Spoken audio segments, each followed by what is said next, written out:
শুধুমাত্র ধর্মকে কেন্দ্র করে যে যে রীতি নীতি আচার সেই সমস্ত কিছু শুধু নয়, যোগী আদিত্যনাথ যে কাজটা করছে, ভ্যাটিকান সিটিতে যে কাজটা হয়েছে, যে কাজটা মক্কা মদিনা শহরগুলোতে হয়েছে, ঠিক সেই কাজটা শ্রীরাম আছেন এবং শ্রীরামকে কেন্দ্র করে যে ইকোনমিটা, যে স্বপ্নটা প্রধানমন্ত্রী নরেন্দ্র মোদী দেখছেন, যে 5 ট্রিলিয়ন ইকোনমিতে আমাদের পৌঁছাতে হবে, 5 লাখ কোটি ডলারের যে ইকোনমি, সেই ইকোনমিতে আমাদের পৌঁছাতে হবে ভাই, এবং তার মধ্যে টেম্পল ইকোনমিক্স খুব গুরুত্বপূর্ণ জায়গা নেবে। একবার উত্তরপ্রদেশের ডেভেলপমেন্ট মডেলে পর্যটন কিভাবে মিশে যাচ্ছে ধর্মের সাথে, একবার দেখি।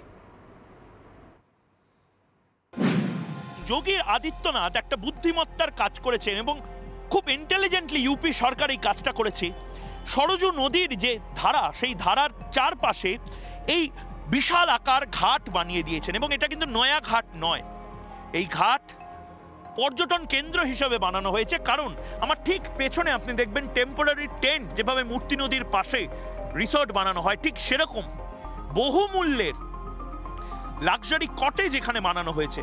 এবং এই কটেজগুলোতে যারা মন্দিরে এসছিলেন সেলিব্রিটিরা, রজনীকান্ত থেকে শুরু করে, অনুপম খের থেকে শুরু করে, অমিতাভ বচ্চন, অভিষেক বচ্চন, দীপিকা পাদুকোন থেকে শুরু করে বিরাট কোহলি, সচিন তেন্ডুলকর, সবার জন্য এই টেন্টগুলো রেখে দেওয়া হয়েছিল, এই কটেজগুলো রেখে দেওয়া হয়েছিল। এবং সেখানে আপনি বহুমূল্যে কিছু গাড়িও দেখতে পারবেন। এই যে গোটা ইনফ্রাস্ট্রাকচারটা তৈরি হচ্ছে এবং আরো যে তৈরি এখনো চলছে কাজ, এবং তার পাশে অভূতপূর্ব কিছু ক্যাফে করে দেওয়া হয়েছে, এবং তার পাশে লাক্সারি কটেজের যে হাট, সেই হাট করা হয়েছে। এর পাশাপাশি এই দিকে মূল নগরী, সেই মূল নগরীতে মন্দির দর্শন করার পর এখানে জাঁকজমকপূর্ণ একটি ক্রুজের ব্যবস্থা পর্যন্ত করা হয়েছে।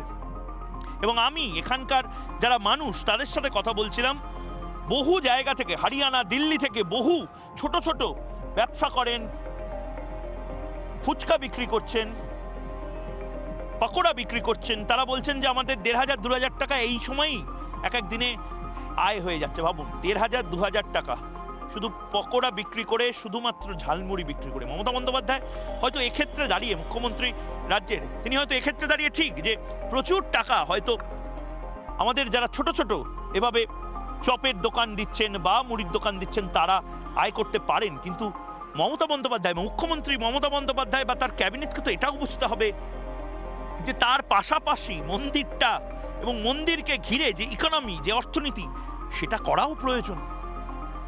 রাজ্যে, আমাদের বাংলায় জগন্নাথ ধাম, তার আদলে দীঘাতে একটি জগন্নাথ মন্দির, শ্রী জগন্নাথ দেবের মন্দির তৈরি হচ্ছে, সেটা নিয়ে কিন্তু কেউ কোনো সমালোচনা করছে না, যদিও সেটা রাষ্ট্রের খরচায়, রাজ্যের 200 কোটি টাকা খরচা হয়। আর এখানে যে মন্দির, 500 বছরের যে লড়াই, সংগ্রাম, ইতিহাস, সভ্যতার লড়াই, তাকে কেন্দ্র করে যে এই মুহূর্তে মন্দিরটা তৈরি হচ্ছে, এবং সেই মন্দিরকে কেন্দ্র করে যে ইকোনমি এবং তার পাশাপাশি ইনফ্রাস্ট্রাকচার ডেভেলপ হচ্ছে, সেইটা দেখালে, সেটা বললেই কেন ইন্ডিজোট পার্টনারদের এত গায়ে জ্বালাত হচ্ছে, তার জবাব বাংলার মানুষ চায়। ক্যামেরা পার্সন রবির সঙ্গে ময়ূক রঞ্জন ঘোষ, রিপাবলিক বাংলা, সরজু নদীর পার।